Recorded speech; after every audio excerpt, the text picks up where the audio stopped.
Our story today comes from our Curious George book of stories. And today we are going to read Curious George Goes to the Toy Store. This is another one of you guys' favorites. This is George. He was a good little monkey and always very curious.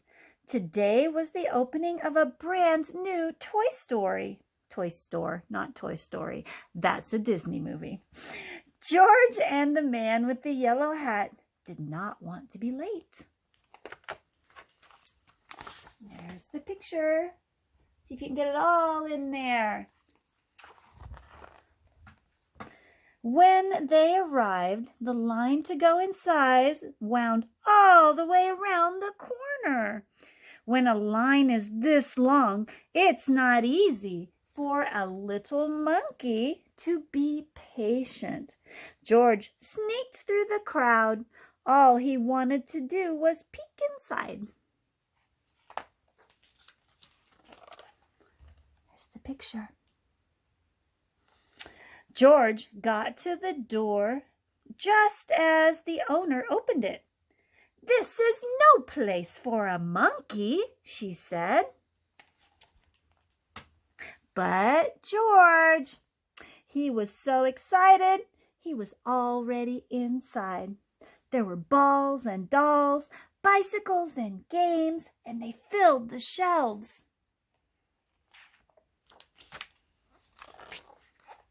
There you go, see it? There were so many toys. George didn't even know how some of them worked.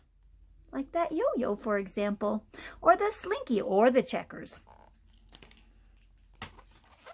See this one? And how about these hoops? What did they do? George was curious. He climbed up to pull one out of the pile. It wouldn't move, so George pulled harder.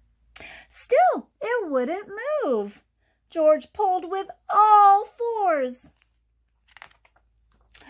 Oh, see that? See what happened? Suddenly, there was a terrible crash. Red, blue, green, and yellow hoops bounced up and down and everywhere. "Look!" exclaimed a boy, bouncing up and down himself. "Why, I haven't seen one of these in years," said the boy's grandmother. Looks like they're having a good time with Curious George's accident.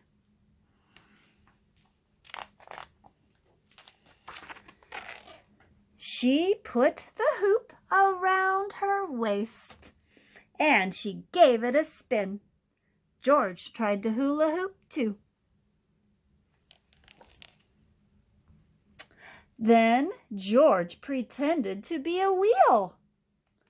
And he rolled, and he rolled, and he rolled.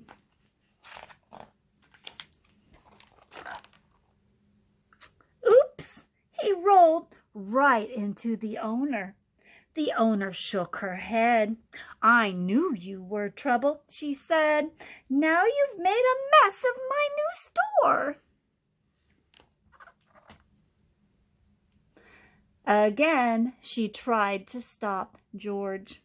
And again, George was too quick.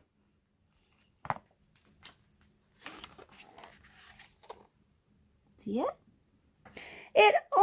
In only a second, he was around the corner and on top of the highest shelf. Below him, George saw a little girl point to a toy out of reach. "Mommy, can we get that dinosaur?" she asked. See the dinosaur on the top shelf? George picked up the dinosaur and he lowered it to the ground. She was delighted. So was the small boy next to her. "Could you get the ball for me, please?" he asked George. George reached up, grabbed the ball, and bounced it to the boy.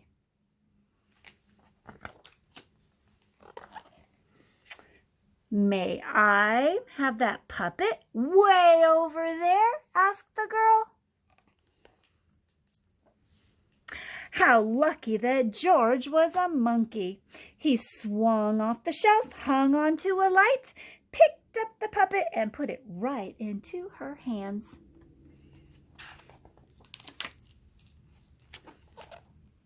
"What a show!" shouted the boy. The children held up their new toys and cheered.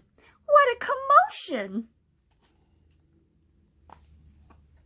Immediately the owner came over running, and then came the man with the yellow hat as well.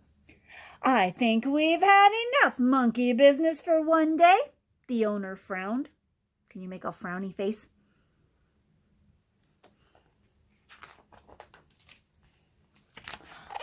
See the picture? Just then, a girl got in the long line to pay. "What a great store," she said. "And what a great idea to have a little monkey helping you," her father told the owner. "I guess you're right," the owner replied and smiled, and then she gave George a special surprise. "Thank you, George," she said. "My grand opening is a success because of you.